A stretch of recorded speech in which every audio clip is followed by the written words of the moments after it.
झारखंड में कोरोना संक्रमण की रफ्तार भले ही थोड़ी कम हुई हो, लेकिन कोरोना संक्रमितों की लगातार मौत के मामले सामने आ रहे हैं, जो चिंता का विषय बना हुआ है। 21 जनवरी को 9 लोगों की मौत कोरोना के कारण हुई। इसी के साथ झारखंड में अब तक कोरोना से मरने वालों की संख्या बढ़कर 5244 हो गई है, जबकि झारखंड में 21 जनवरी को 63,940 सैंपलों की जांच में 2015 नए कोरोना संक्रमित मरीज मिले। इस बीच 3,814 कोरोना संक्रमित मरीज ठीक होकर घर भी लौटे हैं। शुक्रवार को 3,814 संक्रमितों के कोरोना मुक्त होने के बावजूद झारखंड में कोरोना के एक्टिव केस की संख्या झारखंड के सभी जिलों में शुक्रवार को कोरोना के नए मामले सामने आए हैं। 21 जनवरी 2022 को जहां जहां नए केस मिले, उनमें सबसे ज्यादा 487 केस रांची में मिले हैं। जमशेदपुर में 466 नए मामले मिलने की पुष्टि स्वास्थ्य विभाग ने की है।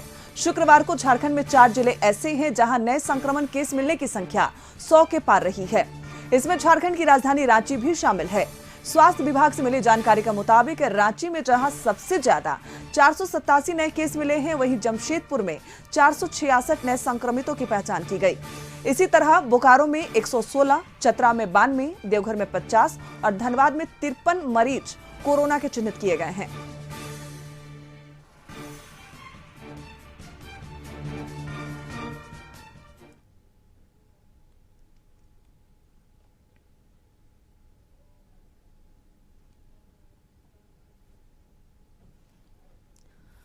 तो झारखंड में लगातार कोरोना संक्रमण की रफ्तार भले ही धीमी हो, लेकिन मौत के आंकड़े कम होता हुआ नजर नहीं आ रहा। हमारे संवाददाता संदीप हमारे साथ जुड़े हुए हैं। संदीप, लगातार संक्रमण की रफ्तार तो धीमी हो रही है, लेकिन मौत के आंकड़े नहीं रुक रहे हैं। 4 ऐसे जिले चिन्हित किए गए हैं जहां 100 के पार अभी भी कोरोना संक्रमित मरीज चिन्हित किए जा रहे हैं। कितनी चिंता की विषय है ये?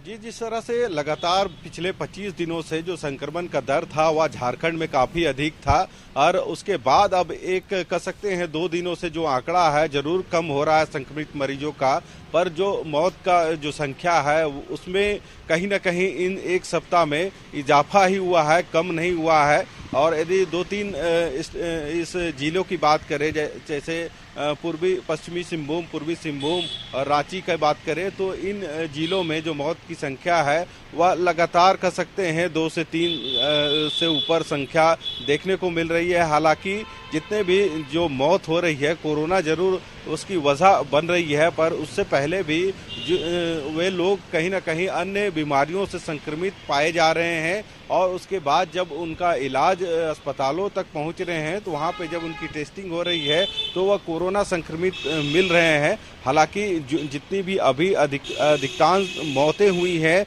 उनमें देखा गया है कि ज़्यादातर ऐसे मरीज थे जो पहले से भी कई बीमारियों से ग्रसित थे और लास्टली कोरोना की वजह से उनकी मौत हो गई है।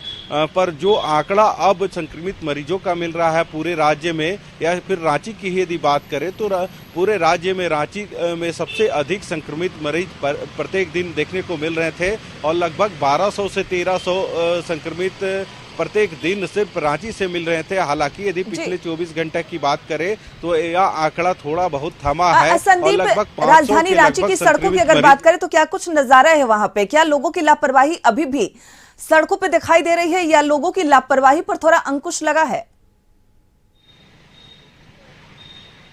जी, यदि लोगों की बात करें तो अब भी लोग सड़कों पे निकलते हैं, बाजारों पे जाते हैं, जो रोजाना उनके कार्य होते हैं।